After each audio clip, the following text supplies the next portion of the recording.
What's going on, y'all? It's your boy, Stock Holiday, right back at you again with the latest and the greatest in these cryptocurrency markets. Do me a quick favor, hit that like button, hit that subscribe button, and let's talk all about it. Welcome to October. Welcome to Pumptober, Uptober, whatever it is that you call October. Welcome to quarter four. We are finally here. How long did it take for us to get to quarter four? We talked about quarter one. We talked about quarter two, quarter three. Boom, we are right here, smack dead, October 1st, quarter four, October. So we made it. Now we have to see what direction we're going to go in. Are we going to head into the direction that we're expecting? Well, if you take a look at the markets right now, cryptocurrency market is looking healthy. Take a look at Bitcoin. We're at $117,200. That's pretty healthy compared to where we were a few weeks ago, $109,000. So this is an excellent direction. Take a look at the Bitcoin dominance. We know the Bitcoin dominance is going to be strong, 58.2%.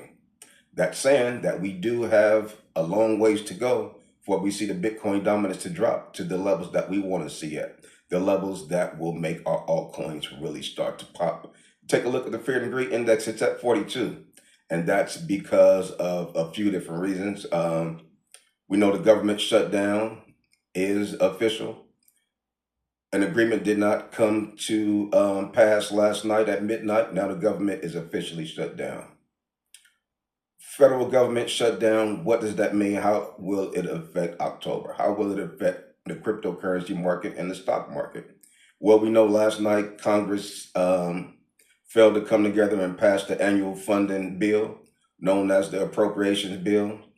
Every year, end of September, they have to come together and pass the appropriations bill, which lets them know and states what their appropriations will be for the various budgets that they have. Didn't happen last night. Now the government shut down. They also could have came out with something that's called a CR, a continuing resolution.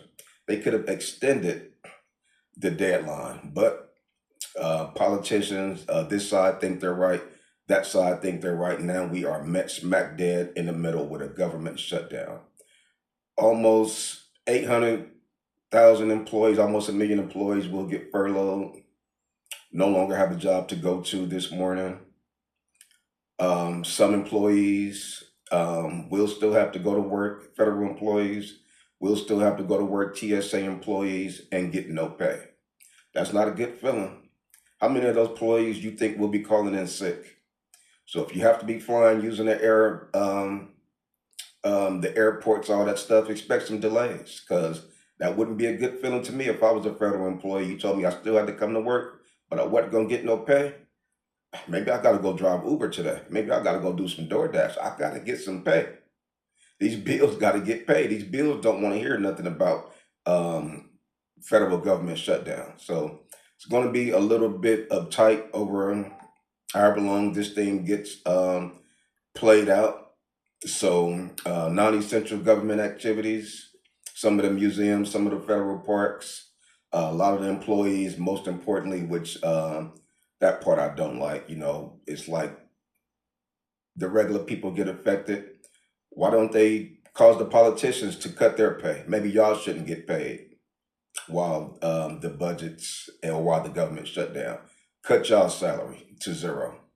See how that feels. So just a little bit of tight situations that we're going through right now. Who knows how long this will last, but we know the public safety will still be intact. The military, of course, got to stay intact. But just a little tight situation that we're going through right now. So that's causing a little bit of the uncertainty. The Fear and Greed Index is at 42 right now.